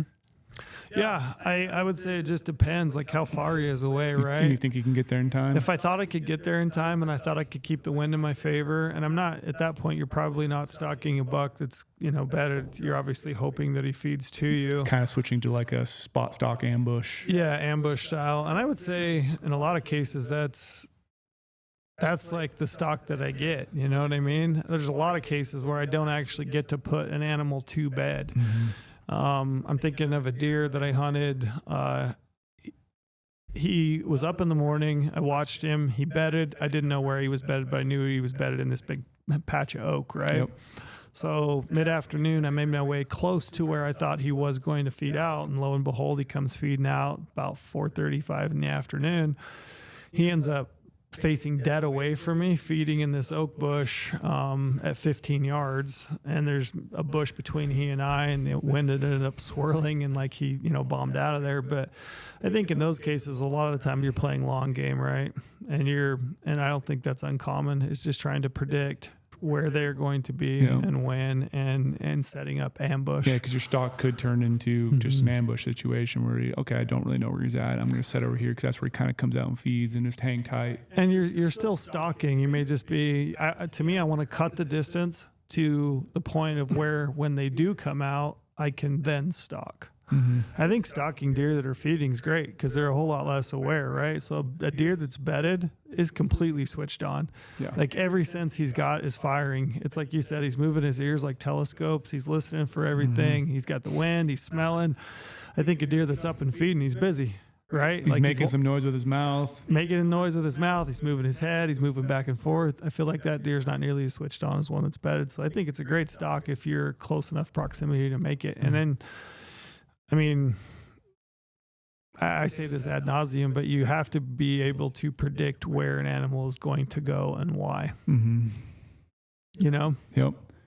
I think about a buck last year that Neville stalked, right? So I was watching this whole thing develop, and this buck is bedded underneath this ledge. He comes in from the top, and he's coming down, and I can tell he's under 100 yards, and he's like creeping down on it. And he comes back around to the right. And the buck gets up, and he's kind of feeding generally down that direction. And as I was thinking about it, that buck was always going to go upslope. It's where the shade was hitting. Do you know what I mean? And I think what he was thinking was, I can get down there and get within range before this buck acted. We weren't communicating, right? I think he was still thinking the buck was bedded, and he's thinking like, I can get in close proximity before that buck, gets up and really starts to feed, and like I can catch him coming, like standing up out of his bed.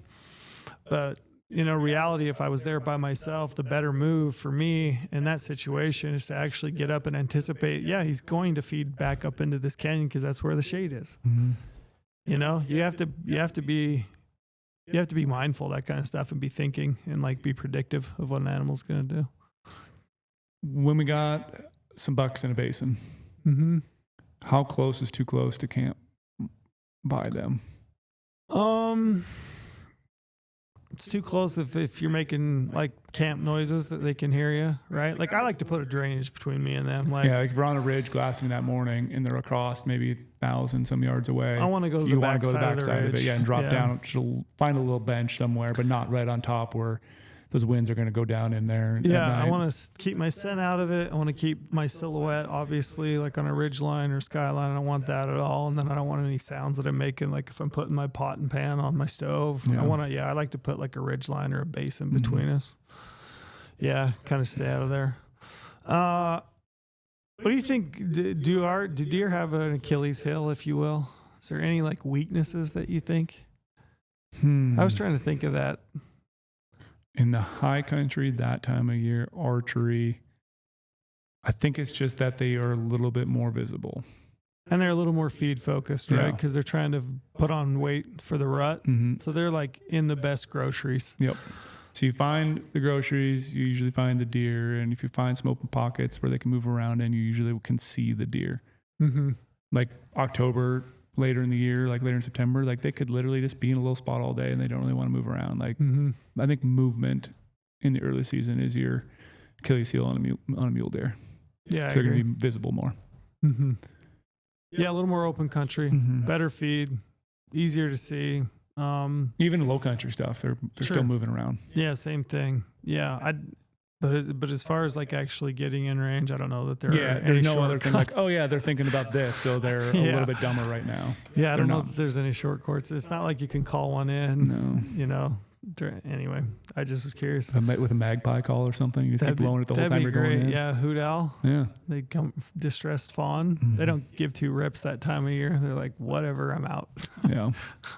Okay, before we wrap up, gear. Anything gear specific that you can think of that can really help an archery mule deer hunter, and maybe specifically think about things like staying quiet. Is there anything you can think of? Definitely footwear. Changing out from your boots to some other sort of footwear thing, whether it's like, those little ancient moccasins that we sell at the Go in Gear shop, or there's a ton of other different options. Rock stalkers, they carry those. Yep, something that you can swap into to get rid of your rubber-soled boot into something a little bit quieter. I mean, wool socks are great, but we all know that's kind of a pain to hike back up in. So it's nice having some other purpose-built bow hunting, stalking shoes, whatever it may be. I think that's key. I like a stocking shoe. I will say I like a stocking shoe that is thin enough, like a wool sock, great, or like Rimrock. The foam in the bottom of those isn't real thick. Yeah, I actually like it thin enough that like if I step on a sharp rock, I feel it. You feel it. You want to be able to feel it and grip it. That way you can I can kind of grab it with my toe or my heel so it doesn't roll. I need some dexterity. Yeah, but I also want it to be thin enough that when I step on something sharp, it hurts. Because that slows me way down. Like if I can't go fast because everything hurts, I'm going to go super slow. Yeah, because by nature I want to rush it, right? So I have to. It's like a physical barrier. That's something that can like really slow me down. So I like that. Yep. And you tuck your pant legs in. Tuck your pant legs in. Yep. Take them off. I haven't taken them off, but I could go full South Cock style. You haven't done a pants off, dance off up there? Pants off, dance off. Do you take the boxers off too? Straight naked? Oh, just maybe you go slow. If you were straight naked up there, you'd go real slow. You would probably go real slow because you'd have to. No thorns. So that's probably the tactic. That might be. Other than you would shine like a diamond on the hillside, right? You would be. You're just assuming I don't tan like that all the time. I'm assuming you have a sick farmer's tan. Yeah, which I do. Like me. What about hydration? Man, that's a good one. Because like I was filming Jess's gear list the other day for archery deer hunt, and she brought up one of those hydration holders from Kafaru. Like, are you carrying anything like that? Yeah, man. I think it's important. Because you could be there for 4 hours, and it could be like you're saying, you want a shaded spot ideally, but you could be in the sun the whole time. You could be in direct sunlight for sure. And then you realize some sort of means of hydration. Because if you're not hydrated, maybe you're going to get stiff, or you're not thinking clearly, or let's say the stalk goes bad and the buck busts out. Now you have a long hike back to wherever your pack is, and you've been dehydrated the whole time. That's a combination for not some smart situations. A migraine. Yeah, that could be happening. Migraine, yeah. Not that I know anything about that. Yeah, altitude and all that, like staying hydrated. So like, do you carry any sort of that, or do you just have like a water bottle in your pocket, but that's going to be crinkly, and like you have your Nalgene? Nalgene I think is great because it's a hard-sided Nalgene, right? Something that's quiet that you can get the lid off quick and get a drink. I think like a small stalker pack is a great idea. And maybe you ditch it and just take the water bottle or whatever it might be when you're really in tight. But yeah, hydration and the amount of noise it makes to actually use it and get a drink. Food, I want to probably eat before I go. Before I close in, because I don't want to get up there and be starving, have my tummy grumbling and you don't freaking out. You don't want to be open, no matter what kind of wrapper it is, even if it's a Ziploc bag, that's crinkling it open. Yeah. You're crunching, you're making noise. It's adding smell. Yeah, when I get within range, I don't want to be opening anything up if I can help it. So usually I'll eat before I go, even if it's just like a protein bar or something like that. So I got something in my stomach, and then, take water with you and have something that's really quiet to open up. Are you painting up? Oh, man. I should probably, but I hate it. I know, it is the worst. I hate because then you get back paint. At night and you get it all over your clothes and you're sleeping, all over your sleeping bag. People make fun of you on the internet. I don't care about that. You don't care about that. Good. You Good. mean more so? More so, yeah. More so? To get that glare off and anything. Man, I should. You probably should, to be honest. I think it probably helps. I would almost guarantee you there's times when a deer might, not every time, but there might be a situation where that deer will give you like an extra second or 2 seconds where he's like, I can't quite figure out what that is. Yeah, because I don't fully believe you need to have camo. on a spot and stalk archery mule deer hunt. I don't think it hurts. Don't think it hurts either. It definitely could add to something, but I do think if you think, oh, you have all this camo on, whatever brand it might be, and then you have your bright face. Yeah. Like or your hands. Or hands. I painted, all the way down my hands. Like I'm not trying to say like, oh, I'm going to get detailed here and like make cool designs or do the stupid black thing underneath your eyes and that's all you do. Or the reverse antlers that some people do on their face. The eye black. The eye black, but they do like reverse, like they actually paint the antlers. Like don't do that. That's how you get made fun of.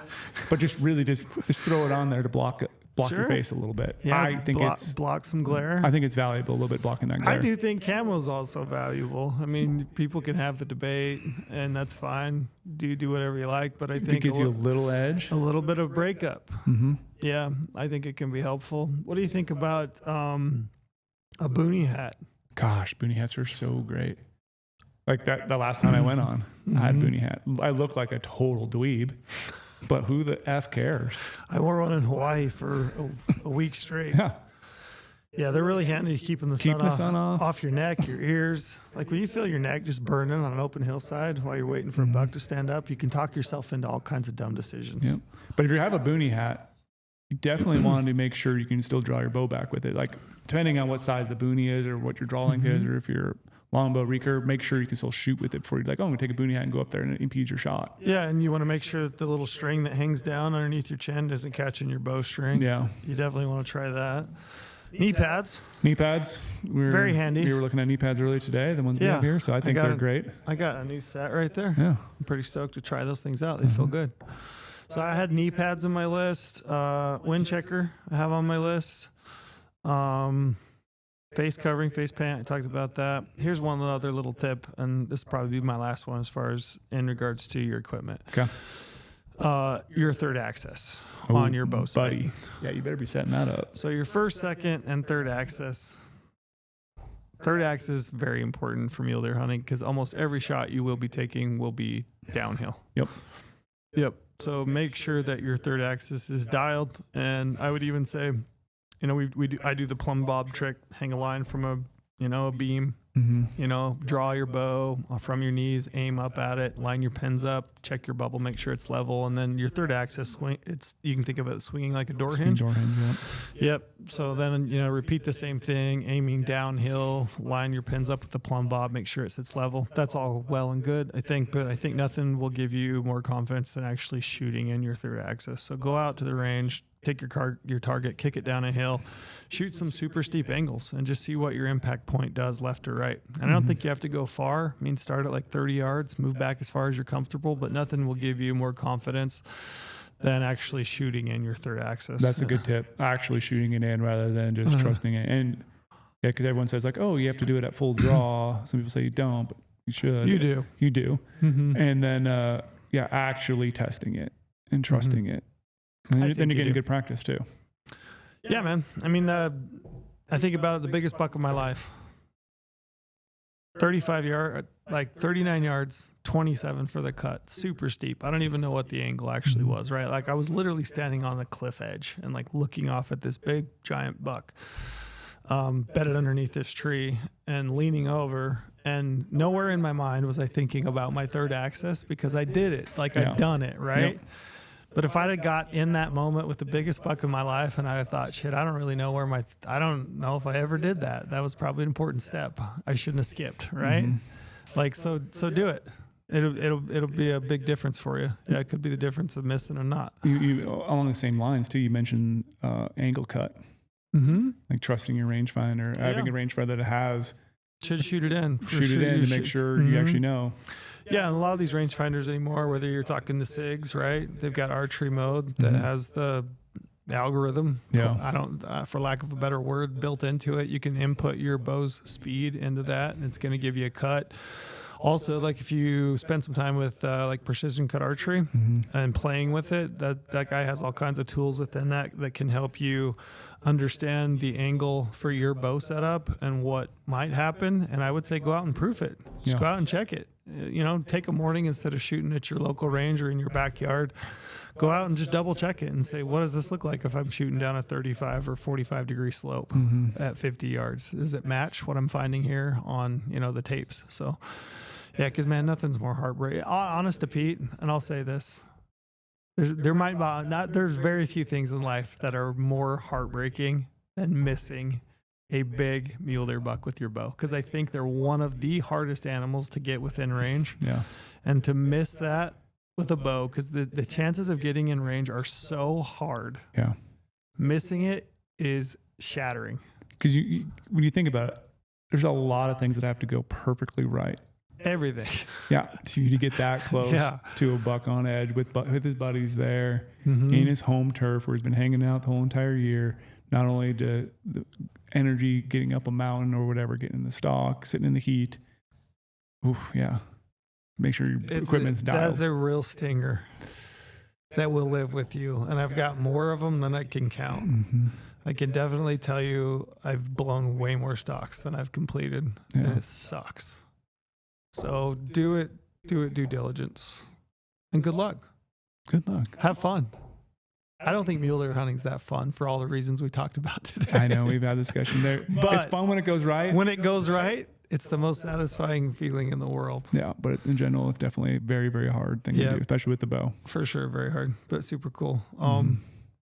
I love this time of year too because people are getting ready, and then I love like when those hunts kick off. So August 10th, Nevada, usually within that first 4 days of the opener, you start seeing these really nice bucks. You know, you can start to see all the deer that are being killed, and it just really feels like it kicks off things. It's like, oh man, we're in it. You're just waiting for the September so you can get a PSL at Starbucks because you're yeah, that's it. That's what you're waiting for? I don't like pumpkin spice, so write that down. Don't ever buy me one. Okay, I'll write that. I like pumpkin pie, but not pumpkin spice lattes. Not my jam. Nice. I don't like pumpkin spice lattes either, just for the record. Anything else? Are we good? I think we're good. I mean, velvet season's here. I'm excited. Yep. Yeah, they're growing out, man. They're growing out. I mean, being up there at TAC was a blast. Shooting bows, hanging out with you, hanging out with the SIG, hanging out with Jess. You know, fun times. Gets me excited for this year and next year. For sure. Well, good luck, folks. Good luck. Yeah, if you have pictures, send it to us. Love to see it. Yeah, I'd love to see that too. Yeah, I'd love to see it. Yeah, we'll be back next week. We're going to have some guys. We're going to talk backpacks. Backpacks. And as always, too, if you like the podcast, drop us a review. Yeah, please leave us a review. Whatever you want to say about us. Trail's nice, buzz cut, haircut. You could say 5 stars. Trail's new buzz cut looks like shit. That'd be great. Yeah. It'd be fine with me. You can totally do that too. Yeah. Whatever you got. But leave us a review wherever you listen to your podcast, and we'd appreciate it. Yeah.